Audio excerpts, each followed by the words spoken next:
पनवेल शहरातील टपाल नाका येथे रस्ता रुंदीकरणासाठी आयुक्त तथा प्रशासक मंगेश चितळे यांच्या निर्देशानुसार अतिक्रमण उपायुक्त रविकिरण खोडके आणि प्रभाग ड पनवेलच्या सहाय्यक आयुक्त डॉक्टर रुपाली माने यांच्या मार्गदर्शनाखाली शुक्रवारी 9 गाळ्यांवर निष्कासन कारवाई करण्यात आली।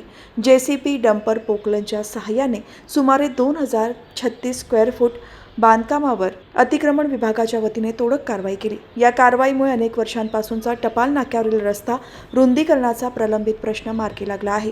टपाल नाका येथे दिवसेंदिवस वाहतुकीची कोंडी वाढू लागल्याने या ठिकाणी रस्ता रुंदीकरण करणे महत्त्वाचे होते। याबाबत मुंबई उच्च न्यायालयात 2 रिट याचिका सादर करण्यात आल्या होत्या। 6 फेब्रुवारी रोजी मुंबई उच्च न्यायालयाने दोन्ही याचिका सुनावणीअंती फेटाळून लावली। यामुळे रस्ता रुंदीकरण कामात अडथळा येणाऱ्या 9 गाळ्यांवर पालिकेच्या वतीने जेसीबीच्या सहाय्याने मोठी निष्कासन कारवाई करण्यात आली। त्यामुळे येथील रस्ता रुंद होऊन वाहतूक कोंडी सुटण्यास मदत होणार आहे। नागरिकांना धुळीचा त्रास होऊ नये तसेच कमीत कमी धूळ प्रदूषण व्हावे याकरिता निष्कासन कारवाई दरम्यान या वॉटर कॅनॉनचा वापर करण्यात आला।